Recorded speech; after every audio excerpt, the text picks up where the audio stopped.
Hi friends, welcome to Vidya's kitchen and blogs. Friends, ಇವತ್ತಿನ ವಿಡಿಯೋಲಿ mushroom biryani ಹೇಗ್ ಮಾಡೋದಂತ ನೋಡೋಣ. ಅದು ಕೂಡ ರೆಸ್ಟೋರೆಂಟ್ ಅಥವಾ ಹೋಟೆಲ್ ಸ್ಟೈಲ್ ಅಲ್ಲಿ. ರೆಸಿಪಿ ತುಂಬಾ ಸಿಂಪಲ್ ಆಗಿದೆ, ಬಟ್ ಟೇಸ್ಟ್ ಮಾತ್ರ ಸಕ್ಕತ್ತಾಗಿರುತ್ತೆ. ನೀವೇನಾದ್ರೂ ಈ ರೆಸಿಪಿ ಮನೇಲಿ ಒಂದ್ಸತಿ ಟ್ರೈ ಮಾಡಿದ್ರೆ ಡೆಫಿನೆಟ್ ಆಗಿ ನಿಮ್ ಮನೆಯವ್ರಿಗೆ ಎಷ್ಟಿಷ್ಟ ಆಗುತ್ತೆ ಅಂದ್ರೆ ಪದೇ ಪದೇ ಈ ರೆಸಿಪಿ ಮಾಡೋಕೆ ಹೇಳ್ತಾರೆ. ಪ್ರತಿ ಸತಿ ನೀವ್ ಮಾಡಿದಾಗ ಅಷ್ಟೇ ಕಾಂಪ್ಲಿಮೆಂಟ್ ಕೂಡ ನಿಮ್ಗೆ ಸಿಗುತ್ತೆ. ಸೊ ಬೆಳಿಗ್ಗೆ ಹೊತ್ತು ಏನಪ್ಪಾ ಬ್ರೇಕ್ಫಾಸ್ಟ್ ಮಾಡೋದು ಅಂತ ಅಮ್ಮಂದಿರಿಗೆ. ಅಂಡ್ ಈ ರೆಸಿಪಿ ಡೆಫಿನೆಟ್ ಆಗಿ ತುಂಬಾ ಈಸಿ, ಬೇಗ ಕೂಡ ರೆಡಿ ಆಗುತ್ತೆ ಅಂಡ್ ಟೇಸ್ಟಿ ಹೆಲ್ದಿ ಕೂಡ ಆಗಿದೆ. ಬನ್ನಿ ವಿಡಿಯೋ ಸ್ಟಾರ್ಟ್ ಮಾಡೋಣ. ಈ ರೆಸಿಪಿಗೆ ನಾನು ಏನೇನು ಇಂಗ್ರೀಡಿಯೆಂಟ್ಸ್ ಹಾಕಿದ್ದೀನಿ, ಹೇಗೆ ಕುಕ್ ಮಾಡಿದೆ ಅಂತ ಈ ವಿಡಿಯೋಲಿ ನಾನು ಶೇರ್ ಮಾಡ್ತಾ ಇದ್ದೀನಿ. ಸೊ ಯಾಕೆ ತಡ, ಲೆಟ್ಸ್ ಗೆಟ್ ಸ್ಟಾರ್ಟೆಡ್.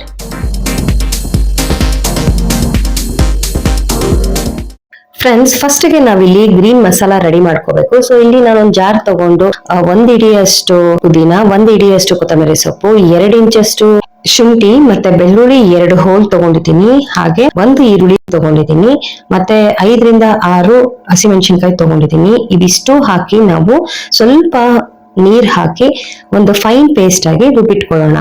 ಸೊ ನೋಡಿ, ಗ್ರೀನ್ ಮಸಾಲಾ ರೆಡಿ ಆಗಿದೆ. ಈಗ ಇದನ್ನ ಸೈಡ್ ಇಟ್ಬಿಡೋಣ. ಈಗ ಒಂದ್ ಪಾನ್ ಇಟ್ಕೊಳ್ಳೋಣ. ಅದಾದ ನಂತರ ನಾವು ತಗೊಂಡಿರುವಂತ 2 ಟೇಬಲ್ ಸ್ಪೂನ್ ಅಷ್ಟು ಎಣ್ಣೆ ಹಾಕೋತಾ ಇದ್ದೀನಿ. ಜೊತೆಗೆ 1 ಟೇಬಲ್ ಸ್ಪೂನ್ ಅಷ್ಟು ತುಪ್ಪ ಹಾಕೋತಾ ಇದ್ದೀನಿ. ಇನ್ನೊಂದು ಟೇಬಲ್ ಸ್ಪೂನ್ ಅಷ್ಟು ತುಪ್ಪ ಹಾಗೆ ಇಟ್ಕೋತೀನಿ. ತುಪ್ಪ ಕಾದ ನಂತರ ನಾವು ತಗೊಂಡಿರುವಂತ ಪಲಾವ್ ಮಸಾಲೆ ಹಾಕೋತಾ ಇದೀನಿ. ಪಲಾವ್ ಮಸಾಲೆ ನಿಮ್ಗೆ ಯಾವ್ದು ಇಷ್ಟ ಆಗುತ್ತೋ ಅದನ್ನ ಹಾಕೋಬಹುದು. ಎಲ್ಲಾನು 1 ನಿಮಿಷ ನಾವು ಫ್ರೈ ಮಾಡ್ಕೊಂಡ್ಮೇಲೆ ಒಂದ್ 15 ಗೋಡಂಬಿ ಹಾಕೋತಾ ಇದೀನಿ. ಗೋಡಂಬಿ ಕೂಡ ನೀಟಾಗಿ ಗೋಲ್ಡನ್ ಬ್ರೌನ್ ಅಷ್ಟು ರೋಸ್ಟ್ ಮಾಡ್ಕೊಂಡ್ಮೇಲೆ ಇನ್ನೊಂದು ಸಣ್ಣ ಈರುಳ್ಳಿ ತಗೊಂಡು ಈ ತರ ಉದ್ದಕ್ಕೆ ಹಚ್ಕೊಂಡು ಹಾಕ್ತಾ ಇದೀನಿ. ಈರುಳ್ಳಿ ಕಂಪ್ಲೀಟ್ ಟ್ರಾನ್ಸ್ಪರೆಂಟ್ ಆಗೋವರೆಗೂ ನಾವು ಫ್ರೈ ಮಾಡ್ಕೋಬೇಕು. ಇದ್ರ ಜೊತೆಗೆ ಒಂದ್ ಮೀಡಿಯಂ ಸೈಜ್ ಟೊಮ್ಯಾಟೊ ಈ ತರ ಚಿಕ್ಕ ಚಿಕ್ಕದಾಗಿ ಹಚ್ಚಿ ಹಾಕ್ತಾ ಇದೀನಿ. ಇದು ಟೊಮ್ಯಾಟೊ ಕಂಪ್ಲೀಟ್ ಆಗಿ ಸಾಫ್ಟ್ ಆಗುವಷ್ಟು ನಾವು ಕುಕ್ ಮಾಡ್ಕೋಬೇಕು. ಟೊಮ್ಯಾಟೊ ಫುಲ್ ಸಾಫ್ಟ್ ಆದ್ಮೇಲೆ ನಾವು ರುಬ್ಬಿಟ್ಕೊಂಡಿದ್ವಲ್ಲ ಗ್ರೀನ್ ಮಸಾಲಾ ಹಾಕ್ತಾ ಇದೀನಿ. ಗ್ರೀನ್ ಮಸಾಲಾ ಹಾಕಿದ ತಕ್ಷಣ ನಾವು ಚೆನ್ನಾಗಿ ಮಿಕ್ಸ್ ಮಾಡಬೇಕು. ಸೊ ದಟ್ ಈರುಳ್ಳಿ, ಟೊಮ್ಯಾಟೊ ಮತ್ತೆ ಪಲಾವ್ ಮಸಾಲೆಗಳೆಲ್ಲ ನೀಟಾಗಿ ಈ ಗ್ರೀನ್ ಮಸಾಲೆಯಲ್ಲಿ ಬ್ಲೆಂಡ್ ಆಗ್ಬೇಕು. ಈಗ ಲಿಡ್ ಕ್ಲೋಸ್ ಮಾಡಿ ನಾವು ಕುಕ್ ಮಾಡ್ಕೋಬೇಕು ಮೀಡಿಯಂ ಫ್ಲೇಮ್ ಅಲ್ಲಿ. ಒಂದು 3ರಿಂದ 5 ನಿಮಿಷದೊಳಗಡೆ ನೋಡಿ, ಕಂಪ್ಲೀಟ್ ಮಸಾಲೆ ಕಲರ್ ಕೂಡ ಚೇಂಜ್ ಆಗಿರುತ್ತೆ. ಹಾಗೆ ಸೈಡ್ ಅಲ್ಲೆಲ್ಲ ಎಣ್ಣೆ ಬಿಟ್ಕೊಂಡಿರುತ್ತೆ ಅಂಡ್ ಹಸಿ ವಾಸನೆ ಕೂಡ ಹೋಗಿರುತ್ತೆ. ಈಗ ಲಿಡ್ ಓಪನ್ ಮಾಡಿ ಮತ್ತೆ ಇನ್ನೊಂದ್ಸತಿ ಚೆನ್ನಾಗಿ ಮಿಕ್ಸ್ ಮಾಡ್ಕೊಂಡು ನಾನಿಲ್ಲಿ ಮಶ್ರೂಮ್ ಹಾಕ್ತಾ ಇದ್ದೀನಿ. ಮಶ್ರೂಮ್ ನಾನಿಲ್ಲಿ 200 ಗ್ರಾಮ್ ತಗೊಂಡಿದ್ದೀನಿ. ಸೊ ಮೇಲ್ಗಡೆ ಆ ಸಿಪ್ಪೆ ಇರುತ್ತಲ್ಲ ಅದನ್ನೆಲ್ಲ ತೆಗೆದು 2-3 ಸತಿ ತೊಳೆದು ನೀರೆಲ್ಲ ಡ್ರೈನ್ ಮಾಡಿ ಹಾಕ್ತಾ ಇದ್ದೀನಿ.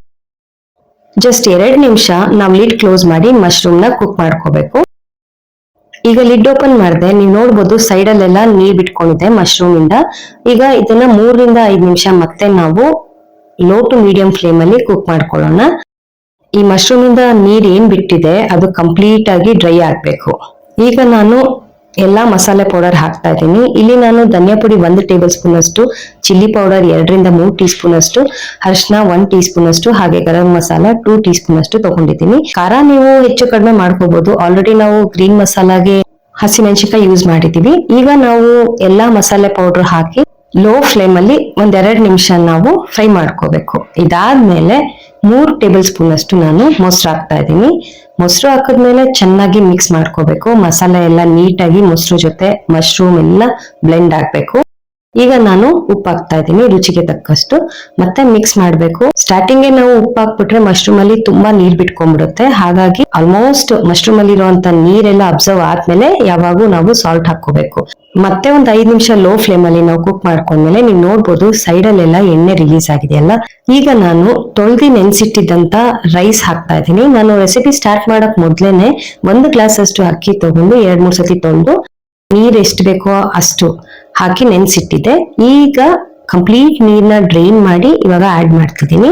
ಈಗ ಅಕ್ಕಿ ಹಾಕಿದ್ಮೇಲೆ ಚೆನ್ನಾಗಿ ಮಿಕ್ಸ್ ಮಾಡಿ 2ರಿಂದ 3 ನಿಮಿಷ ಲೋ ಫ್ಲೇಮ್ ಅಲ್ಲಿ ಲಿಡ್ ಕ್ಲೋಸ್ ಮಾಡಿ ಕುಕ್ ಮಾಡ್ಕೊಳ್ಳೋಣ. ಈಗ ನೀವು ನೋಡ್ಬೋದು ಎಗೇನ್ ಆಯಿಲ್ ಎಲ್ಲ ರಿಲೀಸ್ ಆಗಿದೆ. ಒಂದ್ 20% ಅಷ್ಟು ಅಕ್ಕಿ ಕುಕ್ ಆಗಿದೆ. ಈಗ ಮತ್ತೆ ನಾವು ಮಿಕ್ಸ್ ಮಾಡ್ಕೋಬೇಕು ಚೆನ್ನಾಗಿ. ಈಗ ನಾನು ನೀರ್ ಆಡ್ ಮಾಡ್ತಾ ಇದ್ದೀನಿ. ಆಲ್ರೆಡಿ ನಾನು ಅಕ್ಕಿನ ತೊಳೆದು ನೆನ್ಸಿಟ್ಟಿದ್ರಿಂದ ನೀರ್ ಸ್ವಲ್ಪ ಕಡಿಮೆ ಹಾಕೋಬೇಕು. ಯೂಶಲಿ ನಮ್ಮನೇಲಿ ಯೂಸ್ ಮಾಡೋ ಅಕ್ಕಿ 1 ಗ್ಲಾಸ್ಗೆ 2.5 ಗ್ಲಾಸ್ ನೀರ್ ಹಾಕ್ಬೇಕು. ಬಟ್ ಆಲ್ರೆಡಿ ನಾನು ಸೋಕ್ ಮಾಡಿದ್ರಿಂದ 1 ಗ್ಲಾಸ್ಗೆ 2 ಗ್ಲಾಸ್ ಅಷ್ಟು ನೀರ್ ಹಾಕ್ತಾ ಇದ್ದೀನಿ. ಯಾವಾಗೂ ಅಷ್ಟೇ ಪಲಾವ್ಗಳಿಗೆ, ಬಿರಿಯಾನಿಗಳಿಗೆಲ್ಲ ನೀರಿಂದು ರೇಷಿಯೋ ತುಂಬಾ ಇಂಪಾರ್ಟೆಂಟ್. ಒಂದು 3ರಿಂದ 5 ನಿಮಿಷ ನಾವು ಮೀಡಿಯಂ ಫ್ಲೇಮ್ ಅಲ್ಲಿ ಕುಕ್ ಮಾಡ್ಕೋಬೇಕು. ಎಗೇನ್ ನೋಡಿ ನೀವು ಆಲ್ಮೋಸ್ಟ್ ಅಕ್ಕಿ ಒಂದು 60-70% ಅಷ್ಟು ಕುಕ್ ಆಗಿದೆ. ಈಗ ನಾನು ಲಿಡ್ ಕ್ಲೋಸ್ ಮಾಡಿ ಒಂದು ವಿಸಿಲ್ ಅಷ್ಟು ಕುಕ್ ಮಾಡ್ಕೋತೀನಿ. ಯಾವಾಗ್ಲೂ ಅಷ್ಟೇ ಫ್ಲೇಮ್ ಬಂದು ಲೋ ಟು ಮೀಡಿಯಂ ಇಟ್ಕೊಳ್ಳಿ. ಹೈ ಫ್ಲೇಮ್ ಇದ್ರೆ ಕಂಪ್ಲೀಟ್ ತಳ ಎಲ್ಲ ಸೀದೋಗ್ಬಿಡತ್ತೆ, ಆಮೇಲೆ ತಿನ್ನಕ್ಕಾಗಲ್ಲ. ಸೊ ಒಂದ್ ವಿಸಿಲ್ ಆಯ್ತು, ಕುಕ್ಕರ್ ಕೂಡ ಕಂಪ್ಲೀಟ್ ಆಗಿ ತಣ್ಣಗಾಗಿದೆ. ಈಗ ಲಿಡ್ ಓಪನ್ ಮಾಡ್ತಾ ಇದ್ದೀನಿ. ಮಶ್ರೂಮ್ ಬಿರಿಯಾನಿ ಸಖತ್ತಾಗಿ ರೆಡಿ ಆಗಿದೆ. ನೀವು ನೋಡ್ಬೋದು, ಸ್ವಲ್ಪ ಸೈಡಲ್ಲೆಲ್ಲ ಯೂಶಲಿ ಮಸಾಲೆ ನಿಂತಿರುತ್ತೆ ಅಲ್ವಾ, ಅದನ್ನ ನಾವು ಈ ತರ ಸ್ಪೂನ್ ಅಲ್ಲಿ ಸಾಫ್ಟ್ ಆಗಿ ಜೆಂಟಲ್ ಆಗಿ ಮಿಕ್ಸ್ ಮಾಡ್ಬೇಕು. ಇಲ್ಲ ಅಂದ್ರೆ ಆಲ್ರೆಡಿ ಬಿರಿಯಾನಿ ತುಂಬಾ ಬಿಸಿ ಬಿಸಿ ಇದೆ, ಇಲ್ಲಿ ತುಂಬಾ ಮೆತ್ತಗಾಗ್ಬಿಡತ್ತೆ. ಓಕೆನಾ? ಸೊ ಈಗ ಇನ್ನೂ ಸ್ವಲ್ಪ ಟೇಸ್ಟ್ ಎನ್ಹಾನ್ಸ್ ಮಾಡೋದಕ್ಕೆ ನಾನು ಸ್ಟಾರ್ಟಿಂಗ್ ಅಲ್ಲೇ 1 ಟೇಬಲ್ ಸ್ಪೂನ್ ಅಷ್ಟು ತುಪ್ಪ ಏನ್ ಉಳಿಸಿದ್ದೆ ಅದನ್ನ ಹಾಕ್ತಾ ಇದ್ದೀನಿ. ಸೊ ನೋಡಿ, ಮಶ್ರೂಮ್ ಬಿರಿಯಾನಿ ಏನ್ ಈಸಿಯಾಗಿ ರೆಡಿ ಮಾಡಿದೆ ನಾನು. ಸಿಕ್ಕಾಪಟ್ಟೆ ಟೇಸ್ಟಿ ಆಗಿರುತ್ತೆ, ರೆಸ್ಟೋರೆಂಟ್ ಸ್ಟೈಲ್ ಅಲ್ಲೇ ಇರುತ್ತೆ. ಡೆಫಿನೆಟ್ ಆಗಿ ನಿಮ್ಮ ಫ್ಯಾಮಿಲಿ ಮೆಂಬರ್ಸ್ ತುಂಬಾ ಇಷ್ಟಪಟ್ಟು ತಿಂತಾರೆ. ಅಂಡ್ ರೆಸಿಪಿ ಕೂಡ ಸೋ ಸಿಂಪಲ್. ಸ್ವಲ್ಪ ಮಸಾಲೆ ಮಾಡ್ಕೊಳ್ಳೋದು ಅಷ್ಟೇ ಬಿಟ್ರೆ ನಿಮ್ಗೆ ತುಂಬಾ ಬೇಗ ರೆಡಿ ಆಗುತ್ತೆ. ಬೆಳಿಗ್ಗೆ ಆದ್ರೆ ಏನಪ್ಪಾ ಟಿಫನ್ ಮಾಡೋದು ಅಂತ ಅಮ್ಮಂದಿರಿಗೆ ಸಿಕ್ಕಾಬಟ್ಟೆ ತಲೆನೋವು. ಸೊ ಈ ತರ ನಾವು ಕಲರ್ಫುಲ್ ಆಗಿ ಹೆಲ್ದಿಯಾಗಿ ಮಾಡ್ಕೊಟ್ರೆ ಎಲ್ರು ಖುಷಿಯಾಗಿ ತಿಂತಾರೆ. ಸೊ ಇದಾಗಿತ್ತು ಇವತ್ತಿನ video, mushroom biryani. I hope ನಿಮ್ಗೆ ಈ ವಿಡಿಯೋ ಇಷ್ಟ ಆಗಿದೆ ಅಂತ. ಅಂಡ್ ಇವತ್ತೆಲ್ಲ ಯಾರ್ಯಾರು ನನ್ನ ಈ ವಿಡಿಯೋ ಫಸ್ಟ್ ಟೈಮ್ ನೋಡ್ತಾ ಇದ್ದೀರಾ, ಪ್ಲೀಸ್ ನನ್ನ ಚಾನಲ್ಗೆ ಸಬ್ಸ್ಕ್ರೈಬ್ ಮಾಡ್ಕೊಳ್ಳಿ. ಹಾಗೆ ಬೆಲ್ ಐಕನ್ ಪ್ರೆಸ್ ಮಾಡಿ ನಾನು ಮಾಡೋ ಎಲ್ಲಾ ರೆಸಿಪಿ ವಿಡಿಯೋಸ್ ಹಾಗೆ ವ್ಲಾಗ್ ವಿಡಿಯೋಸ್ ನೋಟಿಫಿಕೇಶನ್ ನಿಮ್ಗೆ ಸಿಗುತ್ತೆ. ವಿಡಿಯೋ ಇಷ್ಟ ಆದಲ್ಲಿ ಲೈಕ್ ಮಾಡಿ, ಶೇರ್ ಮಾಡಿ. Thanks for watching.